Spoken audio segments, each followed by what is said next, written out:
Sí, está claro. Bueno, buenas noches, profesora Carmen, profesora Rosa. Uy, uno de los profesores que estuvo ya no lo veo. Profesoras, vamos a iniciar desde el tema o desde la parte que estuvimos trabajando la última vez, porque, bueno, se nos hace corto el tiempo y tenemos que avanzar, porque si no, no vamos a llegar al objetivo de cumplir con todo el temario, ¿no? O sea, si bien es cierto, hemos tratado de profundizar en algunos aspectos, ¿no? Cuanto más profundicemos, menos tiempo nos queda para poder completar todo el temario. Y la idea justamente es eso, y tratar de ser efectivo cada minuto que tenemos en clase. Así que como ya pasamos los 5 minutos que típicamente podría ser la tolerancia, entonces iniciemos, ¿no? ¿Están por ahí? Me gustaría saber si están por ahí, si están de acuerdo. Sí, profesor, estamos de acuerdo. Muy bien, profesora Carmen, profesora Rosa también, entendería que sí.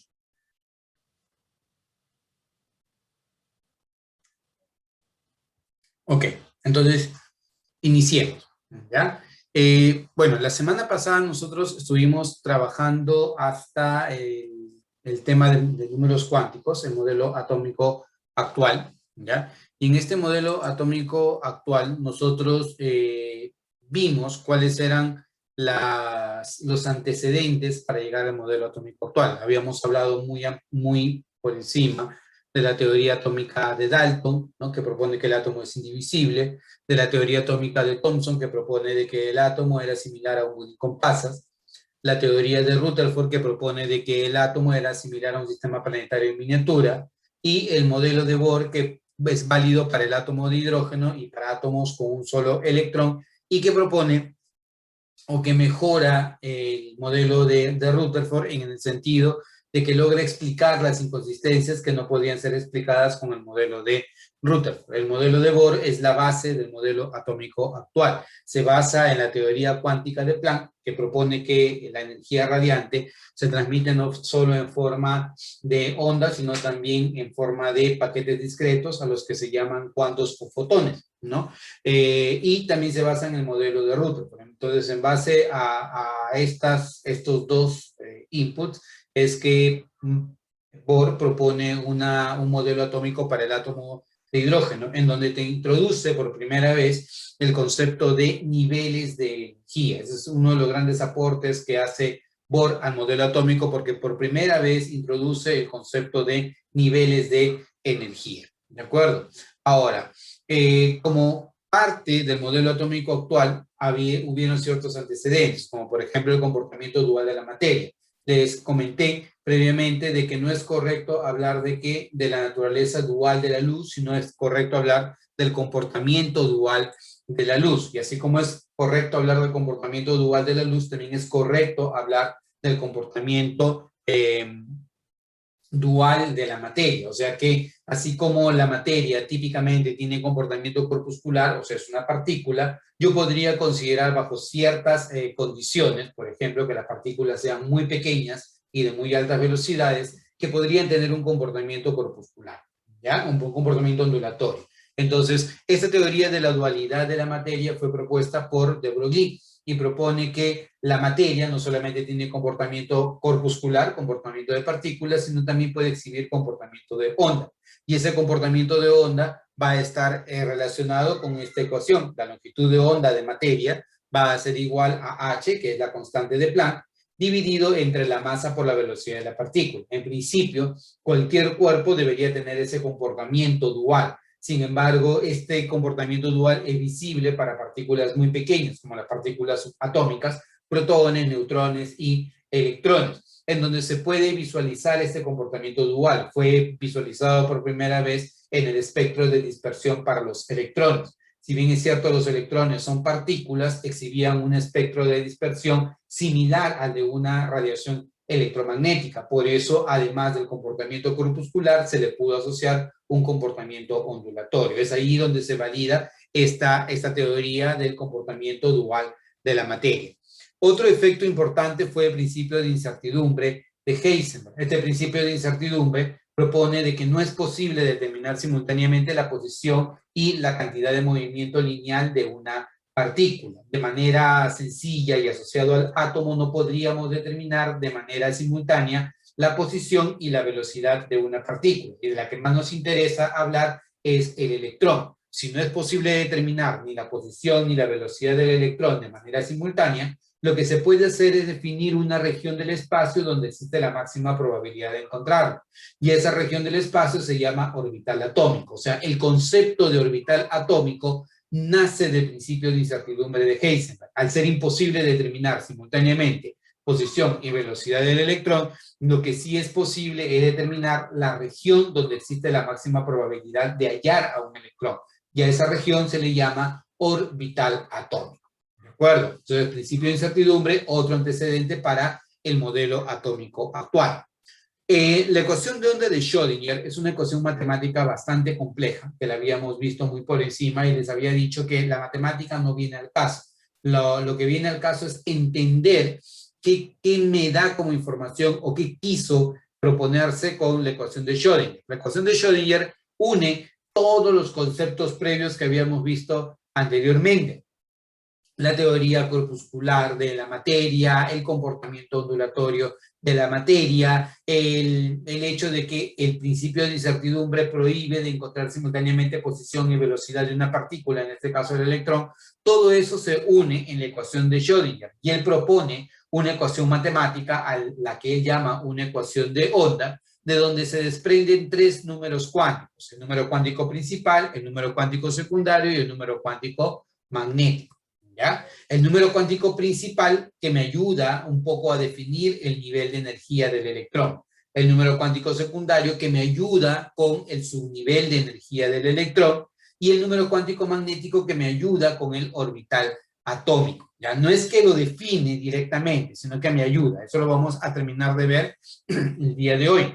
¿Ya? Pero esos tres números cuánticos se desprenden de la ecuación de onda de Schrödinger, que propone, ¿no? Que propone una ecuación matemática para definir cuál sería el comportamiento y la ubicación del electrón basado en su energía. Un electrón de baja energía debe estar cerca del núcleo. Un electrón de alta energía debe estar lejos del núcleo. Y la importancia de esta ecuación de onda es que es válida para átomos polielectrónicos o multielectrónicos, lo que no ocurría con el principio o con el modelo de Bohr, porque el modelo de Bohr solamente era válido para el caso de que hubiera un solo electrón, pero cuando hay más de un electrón, entonces el modelo de Bohr ya no funciona, ¿ya? Entonces, esa es la ventaja que tiene esta ecuación de onda de Schrödinger, ¿ya? Hasta aquí, ¿alguna consulta, alguna pregunta, algún comentario? Con toda la confianza del mundo, abre su micrófono o ponen la pregunta a través del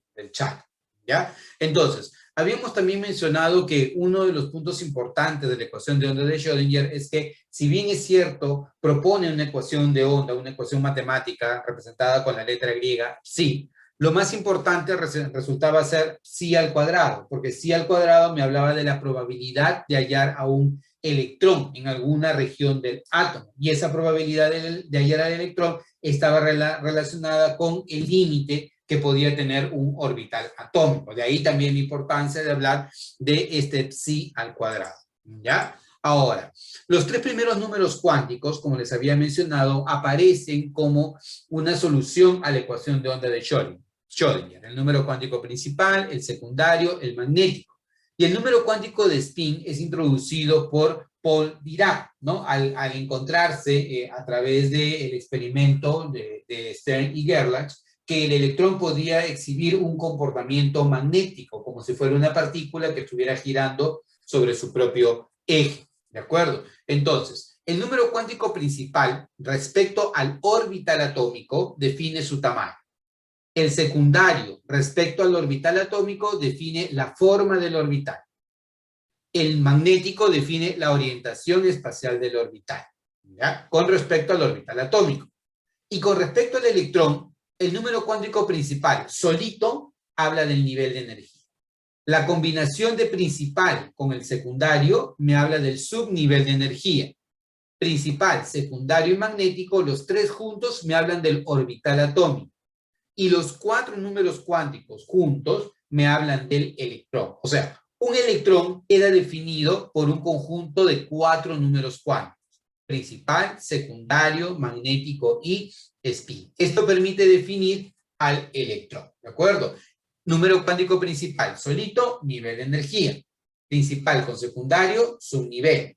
Principal, secundario y magnético, spin. Y los cuatro juntos nos hablan del electrón, ¿ya? Preguntas, consultas, comentarios, lo hacen a través del chat o sientan la confianza de encender sus micrófonos en el momento que ustedes crean conveniente, ¿ya? Entonces, vamos ingresando a cada uno de estos números cuánticos, ¿ya? El primer número cuántico, llamado número cuántico principal, me habla del nivel de energía donde puedo encontrar al electrón y me habla del tamaño del orbital atómico. Por ejemplo, un orbital de tipo esférico es un orbital de tipo S. Entonces, cuanto más grande sea el orbital esférico, también más grande es el número cuántico principal. Por ejemplo, este orbital es 1s, este orbital es el 2s y este orbital es el 3s. Cuanto mayor es el número cuántico principal, mayor también es el tamaño del orbital atómico. El número cuántico principal puede tomar valores que van desde el 1 hasta el infinito teóricamente. Y si yo no lo quiero hablar por números, ¿no? Número 1, 2, 3, 4, yo lo puedo expresar en forma de capas. En ese caso utilizo letras mayúsculas a partir de la letra K. K, L, M, N y así sucesivamente. ¿De acuerdo? Entonces, número cuántico principal. Ese número cuántico principal, como les había mencionado, está relacionado bastante con el nivel de energía que puede tener el electrón. Y psi al cuadrado que yo tengo me habla de la densidad de la probabilidad. Como habíamos visto anteriormente, si yo analizo acá la densidad de probabilidad con respecto al radio, respecto al núcleo también, ¿no? En el núcleo atómico la probabilidad de encontrar un electrón es igual a 0. Por eso él coincide con el origen. Pero conforme me voy alejando del núcleo, encuentro un lugar o una zona donde existe la máxima probabilidad de hallar el electrón. Y conforme me voy alejando, también se reduce esa probabilidad de hallar el electrón. O sea, hasta cierto punto, el límite o el lugar más probable donde puedo hallar al electrón se encuentra como máximo acá. Entonces, otro punto importante a tener en cuenta es que el átomo no tiene límites, ¿cierto? El átomo es un núcleo y su nube electrónica y no tiene un límite definido, pero nosotros establecemos la región donde existe la máxima probabilidad de hallar al electrón, ¿ya? Ahora, el número cuántico secundario va a estar relacionado con la forma que tiene el orbital atómico. Un orbital del tipo esférico es un orbital del tipo S, pero un orbital de forma dilobular es un orbital del tipo P. Aquellos que son de forma trilobular, ¿no? Son del tipo D y así sucesivamente, ¿ya? En el caso, por ejemplo, del número cuántico secundario, ¿ya? El número cuántico secundario va a estar relacionado con la forma del orbital atómico. Y la combinación del número cuántico principal con el secundario me habla del subnivel de energía. Por ejemplo, para n igual a 1, L puede ser únicamente 0. Pero L igual a 0 corresponde al orbital del tipo S. Por lo tanto, en el primer nivel solamente voy a encontrar orbitales del tipo S. Si n es igual a 2, o sea, si el número cuántico principal es igual a 2, el número cuántico secundario podría tomar valores de 0 y 1, porque el número cuántico secundario va desde 0 hasta n-1. Entonces, si n es igual a 2, L puede ser 0 y puede ser 1. Por lo tanto, los orbitales que voy a encontrar son orbitales del tipo S y orbitales del tipo P. En el tercer nivel de energía voy a encontrar 0, 1 y 2. No puede tomar el valor de 3. Como máximo es n-1. Y por lo tanto los orbitales que encontraría serían orbitales de tipo 3s, 3p o 3d. Esos serían los tres tipos de orbitales que uno puede encontrar. Rapidito, si yo me encuentro en el cuarto nivel, ¿qué orbitales podríamos encontrar? Abran su micro, por favor. En el cuarto nivel, ¿qué orbitales podemos encontrar?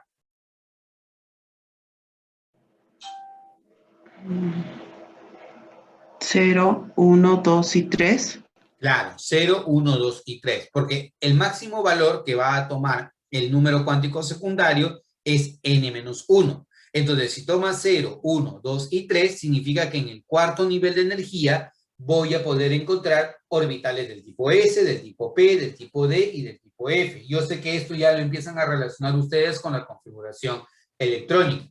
Si hubiera un valor de L igual a 4, estamos hablando de orbitales del tipo G, del tipo H, del tipo I y así sucesivamente. Pero con la cantidad limitada que tenemos de elementos químicos, solamente llegar a L igual a 3 es más que suficiente. ¿De acuerdo? Ahora, ese es en el caso del número cuántico secundario. Como les había mencionado, el número cuántico secundario, ¿ya? Establece la forma que va a tener el orbital. Por ejemplo, si yo tengo un orbital del tipo S, es un orbital esférico. Un orbital del tipo P es un orbital dilobular. Por ejemplo, este es un orbital P, este es un orbital P y este es un orbital P. Los orbitales del tipo D son orbitales tetralobulares, ¿ya? Por ejemplo, estos son los orbitales del tipo D, DXY, DYZ, DXZ, DX cuadrado menos Y cuadrado. Salvo el que es dos lóbulos y esta forma como si fuera una dona o un picarón en el centro, ¿ya? Entonces, el número cuántico principal me habla del tamaño, el número cuántico secundario me habla de la forma. Orbital del tipo S, esférico. Orbital del tipo P, dilobular. Orbital del tipo D, tetralobular. ¿Ya? Número cuántico secundario. El número cuántico magnético, ¿ya? Me va a hablar de la orientación espacial que tiene el orbital atómico. ¿Y qué valor toma el número cuántico magnético? Toma valores que van desde menos L hasta más L. Acuérdate, el número cuántico principal toma valores desde 1 hasta el infinito. El número cuántico secundario como máximo puede tomar valor de n-1. Y el número cuántico magnético toma valores que van desde menos L hasta más L. ¿Eso qué quiere decir? Que si L vale 2, el magnético va desde menos 2 hasta más 2. Si L vale 1, el magnético va desde menos 1 hasta más 1. Y si L es igual a 0, el magnético solamente puede ser 0. Si nosotros tenemos un L igual a 3, entonces el magnético va desde menos 3 hasta más 3. ¿De acuerdo? Ahora, cada uno de estos numeritos me representa un orbital atómico. Entonces, si yo me encuentro en un orbital del tipo S, solamente va a haber un orbital. Si me encuentro en P, voy a tener 3 orbitales. En D voy a tener 5 orbitales. Y en F, ¿cuántos orbitales tenemos? En F, ¿cuántos orbitales tenemos? 7. 7 orbitales atómicos, ¿correcto? Entonces, ¿por qué? Porque los valores van desde menos 3 hasta más 3, incluyendo el 0. Y como sabemos que todo orbital atómico, sea el que sea, admite como máximo 2 electrones, entonces podemos decir que el subnivel S admite como máximo 2 electrones. P admite como máximo 6 electrones. D admite como máximo 10 electrones. Y F, como subnivel, admite como máximo 14 electrones, considerando de que todo orbital, sea el que sea, admite como máximo 2 electrones. ¿De acuerdo? Entonces, así es como vamos a tomar al número cuántico magnético. Principal me habla del nivel, principal con secundario, el subnivel, principal, secundario y magnético me hablan del orbital. El principal me habla del tamaño del orbital, el secundario me habla de la forma del orbital, y el número cuántico magnético me habla de la orientación espacial del orbital, como les había mencionado. Cada uno de estos numeritos me representa un orbital, y también me representa una orientación espacial del orbital. Por ejemplo, si es menos 1, 0 y más 1, significa que tengo 3 posibles orientaciones. Y eso es cierto. Para el orbital P puede estar direccionado en el eje X, en el eje Y y en el eje Z. Y si juntamos a estos 3, es así como yo vería al subnivel del tipo P. Orbital P, orbital P, orbital P, subnivel P. El subnivel P es el conjunto de todos los orbitales P. ¿Ya? Orbital D, orbital D, orbital D, orbital D y orbital D. Como hay 5 valores para el número cuántico magnético, hay 5 posibles orientaciones espaciales que pueden tener los orbitales del tipo D. Y si juntamos todo esto, lo que tendremos es el subnivel del tipo D. En el caso de S no hay forma, ¿no? Porque como S solamente admite el valor de 0, voy a tener una sola orientación, una esfera. Si yo la veo como la veo, voy a ver lo mismo. Entonces, un orbital del tipo S tiene forma esférica. Número cuántico magnético. ¿Ya? Entonces, principal, tamaño. Secundario, la forma. El magnético, la orientación espacial. ¿De acuerdo? Por ejemplo, a lo largo del eje X, a lo largo del eje Y, a lo largo del eje Z y a lo largo de cada plano, ¿no? XY, YZ, XZ, X cuadrado menos Y cuadrado y DZ cuadrado. ¿Ya? Entonces, esa es la representación. Ahora, el número cuántico de spin aparece como una necesidad porque se descubrió a través del experimento de Stern y Gerlach de que el electrón podría exhibir un doble comportamiento como si fuera un imán, ¿ya? Se ionizaron átomos de plata, ¿ya? Se hizo al átomo de plata a través de un arco eléctrico que se volviera un gas. Y como predeterminado sabemos que el átomo de plata tiene un electrón desapareado. Entonces, ese electrón desapareado, al pasar a través de un campo magnético, debería sufrir una desviación, ya sea hacia uno o hacia el otro lado, hacia un polo o hacia el otro polo. Para sorpresa de Stern y Gerlach, cuando ellos hacen este experimento, se dan con la sorpresa de que el rayo, en vez de dirigirse hacia un lado o a otro lado, se dividía exactamente en dos porciones, ¿no? Entonces significa que el único electrón desapareado que tiene la plata podía exhibir ese doble comportamiento, como si fuera una partícula o un imán que está realizando un giro sobre su propio eje. La palabra spin en inglés significa giro. Entonces, el giro sobre su propio eje de una partícula cargada negativamente genera un campo magnético. Si gira en un sentido, genera un campo magnético, por ejemplo, el tema del polo norte, y si gira en el sentido contrario, genera el opuesto.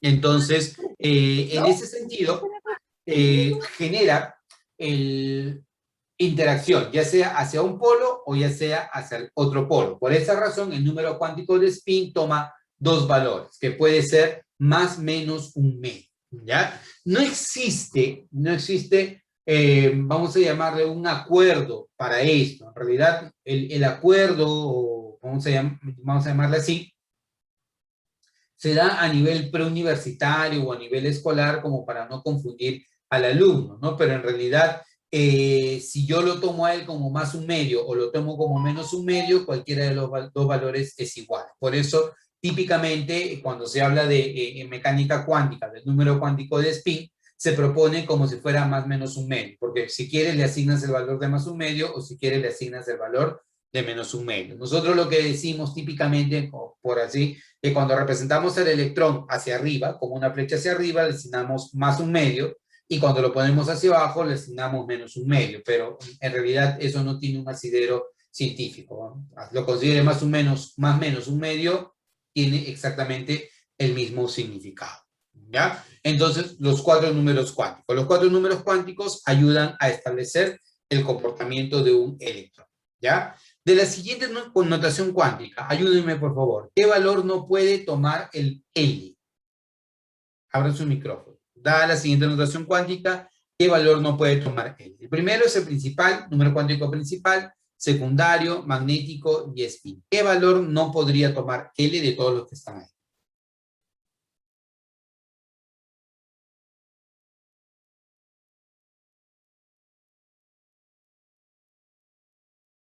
¿Qué valor no puede tomar? Ya. El valor que no puede tomar es el valor de 5. ¿Por qué? Porque si N vale 5, L, ¿qué valores puede tomar? 0, 1, 2, 3 y 4. ¿Ya? Como máximo. Por lo tanto, L no podría tomar el valor de 5. Alternativa que marcarías acá sería entonces la letra A. Porque si N es igual a 5, L puede tomar valores de 0, 1, 2, 3 y 4. ¿Ya? En esta notación cuántica, ¿cuál es el mínimo valor que podría asumir N? Por favor, abran su micrófono si quieren intervenir.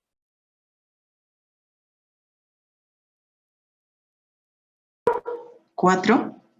El valor de 4, claro, porque si L es igual a 3, el número cuántico secundario es igual a 3, Significa que el número cuántico principal como mínimo debería tomar el valor de 4, 5, 6 y hacia adelante.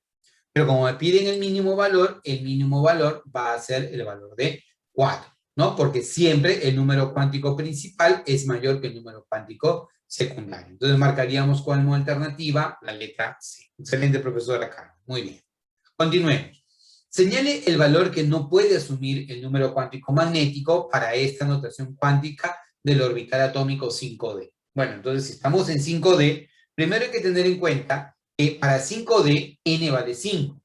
Si n es igual a 5, L, ¿qué valores puede asumir? L puede tomar valores de 0, 1, 2, 3, incluso hasta 4, ¿cierto? Pero recordemos que cada uno de estos numeritos me representa un tipo de orbital atómico. E es el orbital S, el orbital P, el orbital D y el orbital F. Y como estamos en D, significa que L va a tomar el valor de 2. Si L toma el valor de 2, entonces el magnético, ¿qué valores va a tomar? Va a tomar valores que van desde menos 2 hasta más 2. O sea, si yo me encuentro en D, L vale 2 y el magnético va desde menos 2 hasta más 2. Siendo así, ¿cuál sería tu respuesta para esta pregunta? Está directo.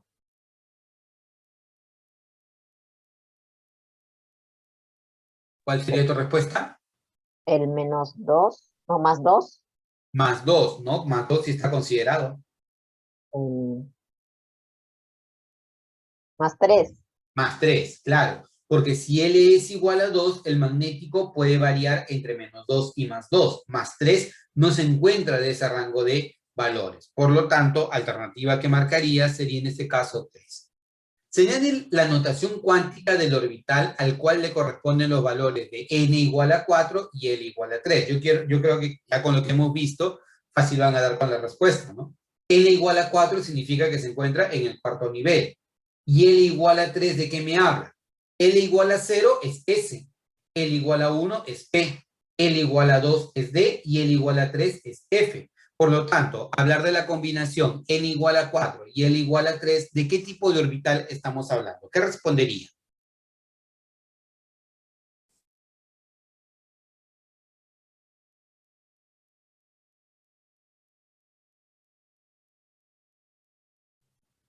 N igual a 4 y L igual a 3, ¿cuál sería tu respuesta? N igual a 4 y L igual a 3 significaría que estamos en un orbital del tipo F. Por lo tanto, la combinación 4F, claro. Entonces el orbital tendría que ser un orbital del tipo 4F. Marcarían como alternativa la letra D, su respuesta. ¿Ya? Señale la notación del orbital atómico al cual le corresponde n igual a 3 y L igual a 2. A ver, ya hemos repasado esto. N igual a 3 y L igual a 2, ¿a qué correspondería?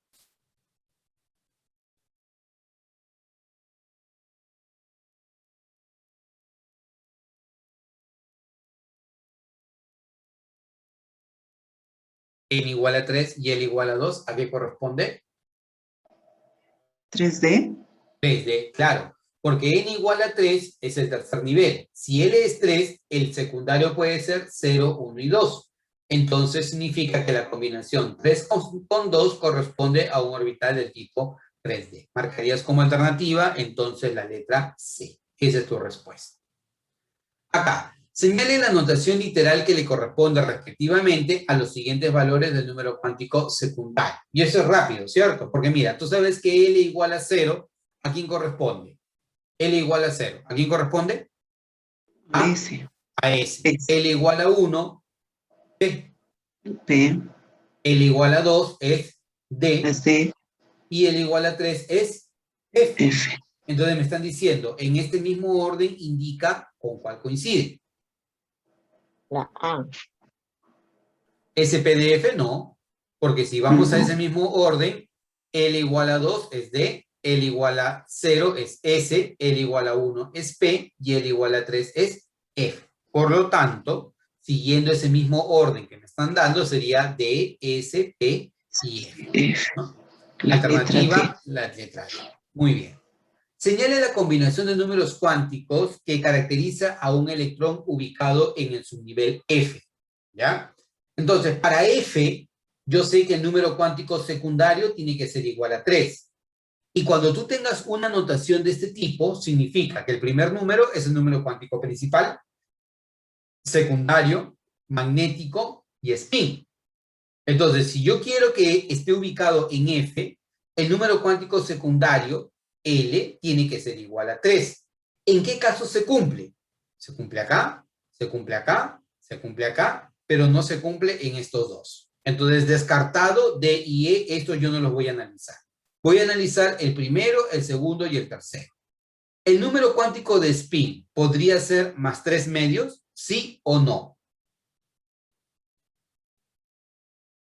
¿El spin podría ser más 3 medios? ¿Sí o no? No. No. No. El spin solamente toma valores de más un medio o menos un medio. Por lo tanto, este señor también descartado. ¿Ya? Entonces me queda trabajar A y B. ¿Ya? Siempre el número cuántico principal tiene que ser mayor que el secundario. 4 es mayor que 3, sí. Entonces, hasta aquí vamos bien. 5 es mayor que 3, sí, también está bien. Ahora, si el número cuántico secundario es 3, el magnético, ¿qué valores toma? Desde menos 3 hasta más 3. Si él vale 3, el magnético valdría desde menos 3 hasta más 3. Entonces, dicho eso, ¿cuál de los dos no podría ser una combinación correcta? ¿A o B? ¿Cuál no podría ser una combinación correcta?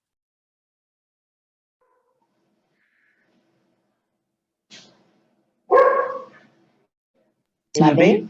La letra B, claro. ¿Por qué? Porque si el número cuántico secundario vale 3, este magnético podría ser desde menos 3 hasta más 3. Y aquí está tomando el valor de 4. 4 no está permitido. Por lo tanto, la combinación correcta debería ser la letra A, ¿sí? En donde tienes 4, 3, menos 1 y más un medio. Esa es la combinación correcta de números cuánticos. Alternativa, letra A. ¿Ya? Indique el número máximo de electrones que admite el segundo nivel de energía y acá me dicen el número máximo de electrones que admite el tercer nivel de energía. Vamos a hacer una deducción acá, ¿ya? A manera de que repasamos y consolidamos lo que hemos visto. El número cuántico principal 1, o sea, el primer nivel, solamente admite L igual a 0. ¿Vamos? El nivel 2 admite 0 y 1. El nivel 3 admite 0, 1 y 2. Y el cuarto nivel admite 0, 1, 2 y 3. Pero como sabemos que 0 es S, 1 es P, 2 es D y 3 es F, significa que en el cuarto nivel yo puedo encontrar a S, a P, a D y a F. En el tercer nivel a S, a P y a D. En el segundo nivel solamente a S y a P. Y en el primer nivel solamente a S. Si L es igual a 3, el magnético va desde menos 3 hasta más 3. ¿Cuántos números veo yo acá? Profesores, ayúdenme. ¿Cuántos números veo yo por acá? 7. 7 números. Por lo tanto, hay 7 orbitales. ¿Cuántos números veo yo por acá? Ayúdenme. ¿Veo cuántos números? 5. 5. Por lo tanto, hay 5 orbitales. Aquí hay 3 orbitales y aquí hay un solo orbital atómico. Y como todo orbital admite como máximo 2 electrones, significa que como máximo acá yo puedo encontrar 14 electrones. Aquí como máximo 10 electrones, aquí como máximo 6 electrones y aquí como máximo 2 electrones. Entonces, juntando todo el cuarto nivel, sumando estos valores, tendría como máximo 32 electrones. Entonces, el cuarto nivel como máximo admite 32 electrones. El tercer nivel como máximo 18 electrones. El segundo nivel, 8 electrones, y el primer nivel como máximo 2 electrones. No admite más, ¿ya? Este 2 es lo mismo que yo diga 2 por 1 al cuadrado. 1 al cuadrado es 1, por 2 es 2. Este 8 es como si dijera 2 por 2 al cuadrado. Este 18 es como si dijera 2 por 3 al cuadrado, y este como si dijera 2 por 4 al cuadrado. Entonces, si seguimos la secuencia, 1, 2, 3 y 4, viene a ser el nivel de energía. Por lo tanto, significa que si yo me encuentro en cualquier nivel n, la máxima cantidad de electrones que voy a encontrar será 2 por n al cuadrado. ¿Está bien? Entonces, imagínense que ustedes le digan, ¿cuántos electrones como máximo yo puedo encontrar en el quinto nivel? A ver, ayuden. En el quinto nivel como máximo, ¿cuántos electrones podrías encontrar? Siguiendo esta misma secuencia.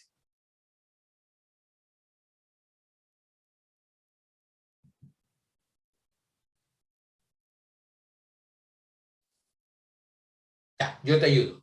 En el quinto nivel, como máximo, no tengo que hacer todo esto, sino tengo que recordar la fórmula.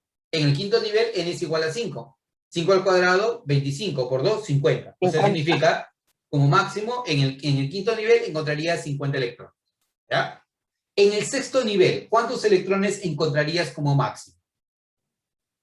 64. 64, no.